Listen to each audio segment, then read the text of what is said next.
Ajouté international. Consultez notre dossier sur le groupe djihadiste État islamique.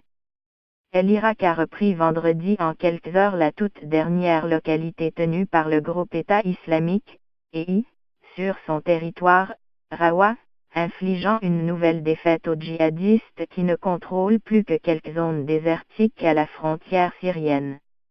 En Syrie, l'E est aussi dans une position critique, acculé dans son dernier bastion urbain, Boukamal, par les forces du président Bachar al-Assad.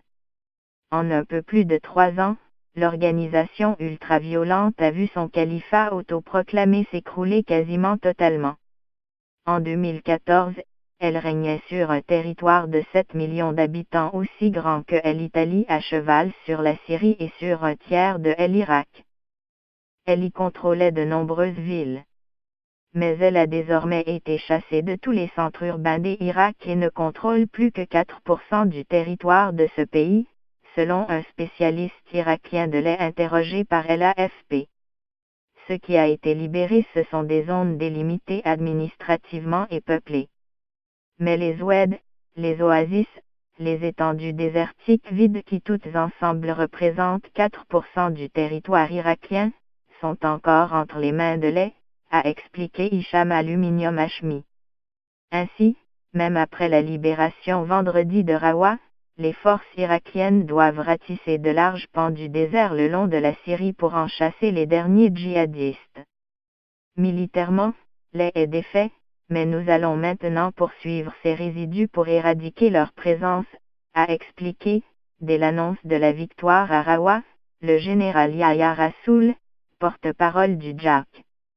Opération éclair comme il y a exactement 2 semaines à Aluminium Kaim, gros bourg voisin et cœur de ce dernier bastion désertique de l'E, troupes gouvernementales et paramilitaires ont progressé rapidement, ne rencontrant quasiment pas de résistance.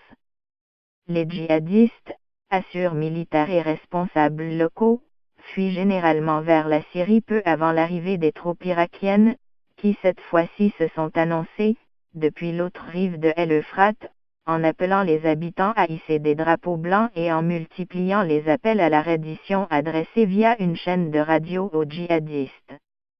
Vendredi, de nouveau, le commandement conjoint des opérations, JARC, qui regroupe l'ensemble des forces combattant l'E en Irak, a annoncé le début à l'aube des opérations pour libérer Rawa, dans l'immense province désertique des Calitres en Bar, à 350 km à l'ouest de Bagdad. Moins de 3 heures plus tard, un nouveau communiqué annonçait que les troupes avaient libéré l'ensemble de Rawa et hissé le drapeau irakien sur l'ensemble de ses bâtiments officiels. Les opérations de nettoyage et de déminage des nombreuses bombes et autres explosifs laissés derrière eux par les djihadistes, comme à chaque bataille, se poursuivaient toutefois, a indiqué à l'AFP le général Noman Aluminium Zobaï, commandant de la 7e division de l'armée irakienne, depuis Rawa.